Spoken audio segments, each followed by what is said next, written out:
With Grand Theft Auto 6 looming, I wanted to take a look back at old Grand Theft Auto Vice City trailers. Everyone is over-analyzing the Grand Theft Auto 6 trailers. I wanted to take a bit of a break from that because it is a lot, and I wanted to take a look back at Grand Theft Auto Vice City trailers. Keep in mind now, this came out in 2002. These are old ass trailers, but I think you can still take a lot from them and learn a lot from them and how marketing has changed over those 20 plus years, you know what I mean? So before we get into the trailers, you just have to realize one thing. There's kind of two worlds in Grand Theft Auto. There's the 3D universe and then there's the HD universe. The 3D universe makes up of Grand Theft Auto 3, Vice City, San Andreas, Liberty City Stories, Vice City Stories. Then you have the HD universe, which is Grand Theft Auto 4, 5, and now 6. All of the 3D world maps are now in the HD universe. The last one is Vice City itself. It's going from Grand Theft Auto Vice City in 2002 all the way to Grand Theft Auto 6 in 2026. So it's the biggest gap. That's a gigantic gap. That's more than 20 years. We have to keep that in mind when we're looking at these trailers because these are old, man. These are old freaking trailers. Let's take a look at Grand Theft Auto Vice City trailer 1. Obviously, I can't play the music. They play an integral role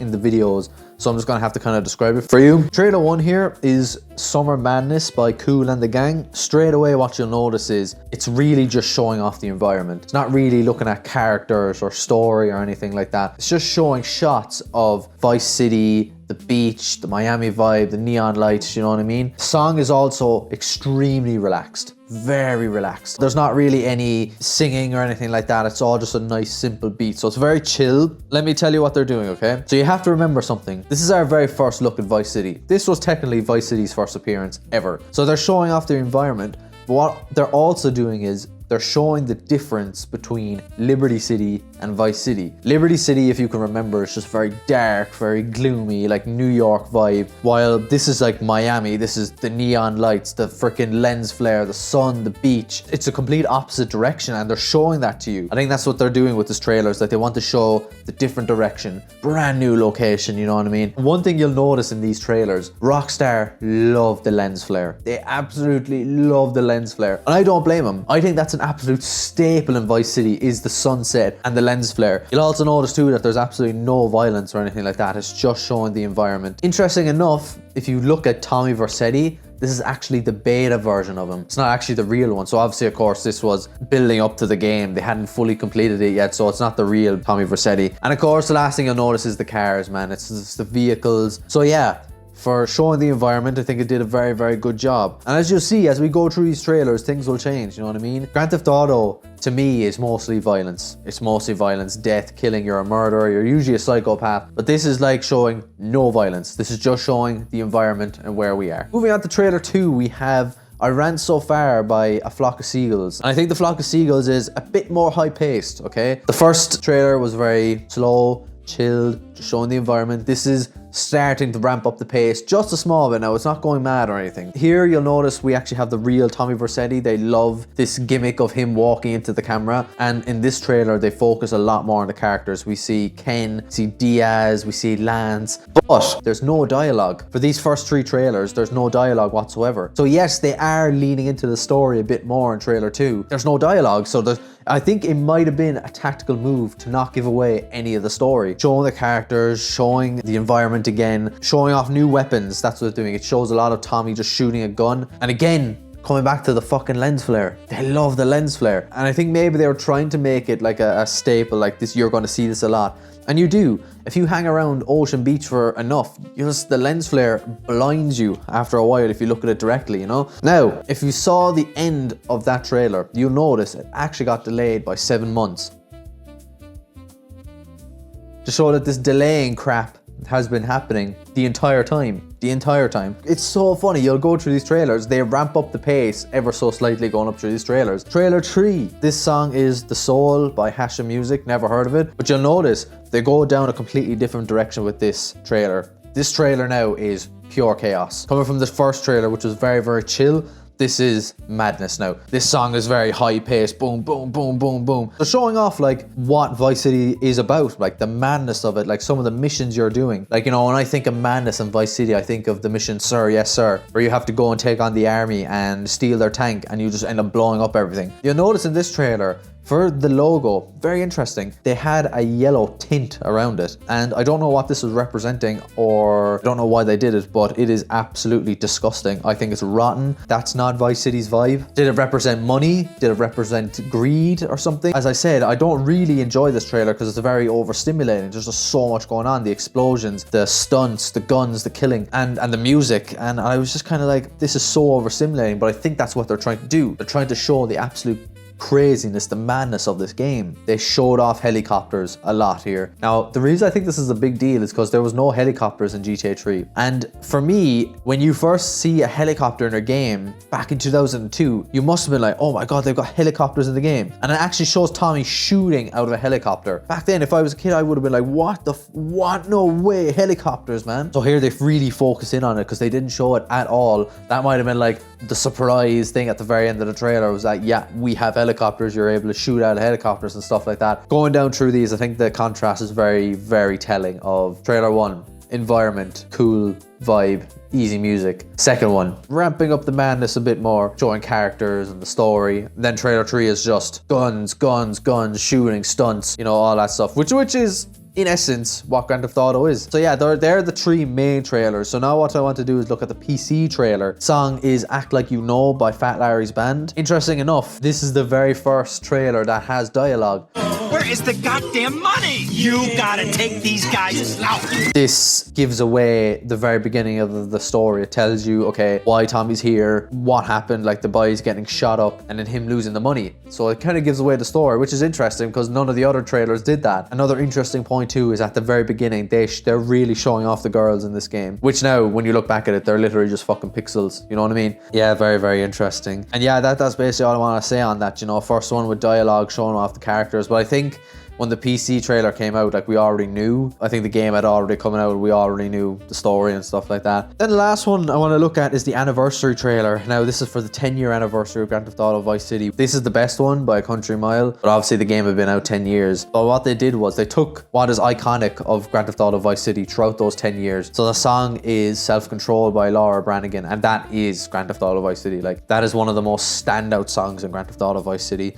So they use that, and obviously this trailer is much more different. Like, they're not focusing on the story or anything like that. They just want to show off the graphics, really, because the graphics are remade and stuff like that. And it's so funny looking back at it now. I'm like, those graphics are so bad. Do you know what I mean? They're terrible. Like I didn't even know that was an anniversary edition. I thought I was just playing the freaking game. Interesting enough, there's a lot of cursing in this trailer. I didn't know if you could do that in trailers. You already know what the story was. Vice City was already iconic after 10 years, you know? So I think it's more just graphics showing like the icon that is Grand Theft Auto Vice City. And last little bit of information I want to share about this trailer, which I find very interesting, is at the end of the trailer they say welcome back to Vice City, because obviously it's an anniversary edition. But did you also notice, but that's the exact phrasing they used with the new screenshots, is there's a thing that says welcome back to Vice City. So I thought that was very, very interesting, comparing the two, that they already used it already in the 10-year anniversary, you know? Now, you may have thought we were done, but we're not. I also want to take a look at the Vice City Stories trailers, and in my opinion these trailers are levels above the rest, levels above them. But that could be because obviously they had 4 years on Grand Theft Auto Vice City. Okay, so for this song, this is I Want to Know What Love Is by The Foreigner. I think what they're really focusing in on the Grand Theft Auto Vice City Stories trailers is looking back over the characters that are returning to the series, because that's obviously everyone's gonna get really hyped for that, you know, with Diaz coming back, Lance Vance coming back. Very, very interesting part of the trailer, which I love, is when they have Lance saying,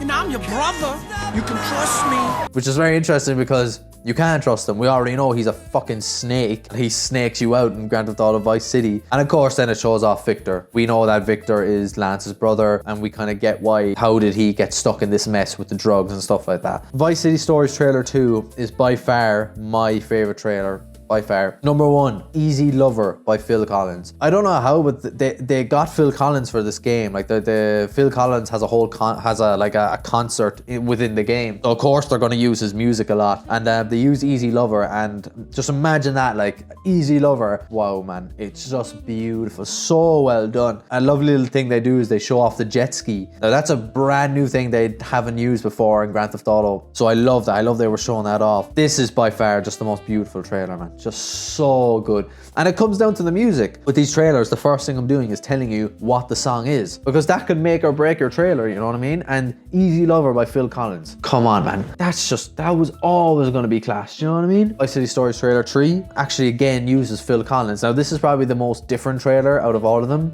because it actually has Phil Collins singing In the Air Tonight, but he's actually in concert. So he's doing that, and it's flashing back between the concert and all the action and all the shooting and stuff going on like that. So obviously I think the biggest thing here is that it's showing that Phil Collins is actually in this game. That is an appealing thing. I think you're mixing real life with the Grand Theft Auto series, you know? So I think that was very, very cool. The last thing in this trailer that I loved is that it shows off the plane. I think it's showing off that the water plane is returning. The last kind of thing I wanted to look at was, this is very interesting because Grand Theft Auto Vice City Stories came out for the PSP, but I think after its success, they said, oh my God, let's put it onto the PS2. So they did. So there's also a PlayStation 2 trailer. And again, I don't really want to go into it that much, but it's interesting because again, they're really, really focusing in on Phil Collins. I think this was a massive deal back in the day to have like a real life singer being a part of the Grand Theft Auto universe. And to be honest with you, I think Phil Collins was absolutely gigantic in that time frame. I think this would have been a really, really big deal. And when you look back at all the comments on YouTube, it's kind of they kind of all say the same thing. Say, yeah, it's just one of the best games ever, you know,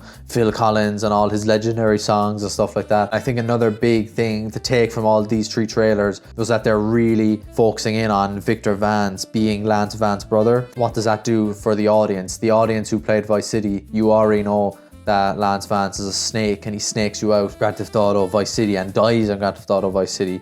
So I think what they're doing here is they're kind of playing with your emotions, you know, and that's what it did for me, was that when you're playing through Vice City Stories, you're just so annoyed because you're like, oh, everything Victor Vance does, he did it because Lance Vance brought him into it. You know, the drug game, that was Lance, you know. You're playing it and you're like, God, I wish Victor just knew that this guy's an absolute snake and he gets snaked out, you know what I mean? And that he's an ass. I think that's a great idea from the developers, that they really focus in on our emotions with the character. And as I've said it before, I don't really like Victor Vance in Grand Theft Auto Vice City Stories. I don't think it suits him. But I like the way they're really like, it's continuity. They're, you know, connecting the 2 stories together extremely well, bringing back all the old characters and stuff like that. And when you play through Vice City Stories, it kind of gets you thinking. You're like, oh, okay. So it's nice to see a bit of a backstory behind these characters that are so loved in Grand Theft Auto Vice City. And anyway, ladies and gentlemen, look, that's all I wanted to do. I just wanted to take a look back at the trailers. Take a look for yourself, make up your own opinion, like, you know, but it's so funny to see what has changed with the marketing to Grand Theft Auto 6. And I've kind of said this before to anyone like looking forward to Grand Theft Auto 6. I would really recommend you go back and play the old Grand Theft Autos. Now, not enough that you burn out of Grand Theft Auto and you don't want to play Grand Theft Auto 6, but enough where you can kind of just get an idea of, you know, the game and the characters. And because let's be real,